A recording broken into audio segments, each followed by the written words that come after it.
आलसी पत्नी की कहानी। एक बार की बात है, एक शांत गांव में राजेश नाम का एक आदमी रहता था। वह अपनी कड़ी मेहनत और समर्पण के लिए पूरे गांव में जाने जाते थे। राजेश ने अपने खेत पर अथक परिश्रम किया, जिससे ये सुनिश्चित हुआ कि उसके परिवार के पास खाने के लिए पर्याप्त भोजन और रहने के लिए एक आरामदायक घर हो। दूसरी ओर राजेश की पत्नी प्रिया की छवि बिल्कुल विपरीत थी। उन्हें आलसी बीवी या आलसी पत्नी के नाम से जाना जाता था। जहां राजेश सूर्योदय से सूर्यास्त तक खेतों में मेहनत करता था, वहीं प्रिया अपने दिन घर के आसपास आराम करते हुए अपने द्वारा किए जाने वाले कामों के बारे में शिकायत करते हुए बिताती थी। एक धूप वाली सुबह राजेश हमेशा की तरह जल्दी उठा और अपनी फसल की देखभाल के लिए खेतों की ओर चला गया। हालांकि प्रिया बिस्तर पर लेटी रही, उठने और अपने दैनिक काम शुरू करने को तैयार नहीं थी।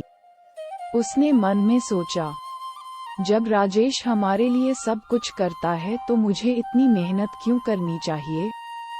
जैसे जैसे दिन चढ़ता गया, प्रिया का आलस्य और अधिक स्पष्ट होता गया।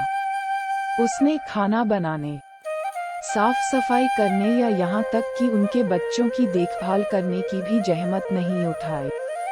वह बस घर के चारों ओर आराम करती थी, अपने खाली समय का आनंद लेती थी। जब राजेश एक लंबे और थका देने वाले दिन के बाद घर लौटा, तो उसकी मुलाकात अस्त व्यस्त घर और भूखे बच्चों से हुई। राजेश एक धैर्यवान व्यक्ति था, लेकिन वह अपनी सीमा तक पहुंच चुका था। वह प्रिया के साथ बैठ गया और बोला, अरे प्रिया, मैं अपने परिवार के भरण पोषण के लिए पूरी मेहनत करता हूँ, लेकिन मैं ये काम अकेले नहीं कर सकता। हमें परिवार की जिम्मेदारियाँ साथ मिलकर निभानी पड़ेंगी। तुम इस बात को समझती क्यों नहीं हो? आपने कुछ नहीं किया, प्रिया ने रक्षात्मक महसूस करते हुए उत्तर दिया। अजी, आपने कोई बड़ा काम थोड़े कर दिया है। जब आप सब काम कर लेते हो तो मुझे क्या ज़रूरत है काम करने की। मैं तो बस घर पे बैठ के आराम करूँगी, मोए ना पता। राजेश ने फैसला किया कि प्रिया को एक मूल्यवान सबक सिखाने का समय आ गया है। उन्होंने कहा, कल आप सभी जिम्मेदारियां संभालेंगे।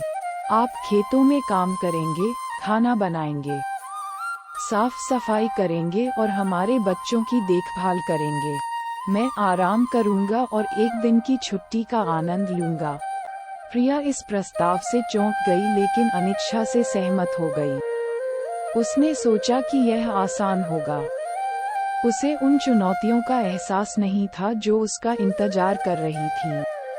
अगली सुबह राजेश बिस्तर पर ही पड़ा रहा, जबकि प्रिया लड़खड़ाते हुए खेतों की ओर चली गई। उसने पहले कभी खेतों में काम नहीं किया था, और उसके अनुभव की कमी जल्द ही स्पष्ट हो गई। प्रसव के कारण उसके हाथों में दर्द हो रहा था और वह पसीने और गंदगी से लथपथ थी। इस बीच राजेश ने आराम के एक शांतिपूर्ण दिन का आनंद लिया। जैसे जैसे प्रिया खेतों में संघर्ष करती गई, वह राजेश द्वारा हर दिन की जाने वाली कड़ी मेहनत की सराहना करने लगी। जब वह घर लौटी, तो उसके मन में अपने पति के प्रति एक नया सम्मान पैदा हुआ। उसने रात का खाना पकाया, घर की सफाई की और अपने बच्चों की देखभाल की, यह महसूस करते हुए कि ये कार्य कितने मांगलिक और महत्वपूर्ण थे। जब राजेश ने प्रिया की थकी हुई और दीन अवस्था को देखा, तो वह मुस्कुराया और कहा, प्रिया, अब तुम कड़ी मेहनत और जिम्मेदारी का मूल्य समझती हो। हम इस यात्रा में भागीदार हैं, और हम दोनों के लिए अपने परिवार की भलाई में योगदान देना आवश्यक है। उस दिन से प्रिया एक अधिक मेहनती और जिम्मेदार पत्नी बन गई। वह समझती थी कि एक अच्छा साथी होने का मतलब भार साझा करना और एक दूसरे का समर्थन करना है।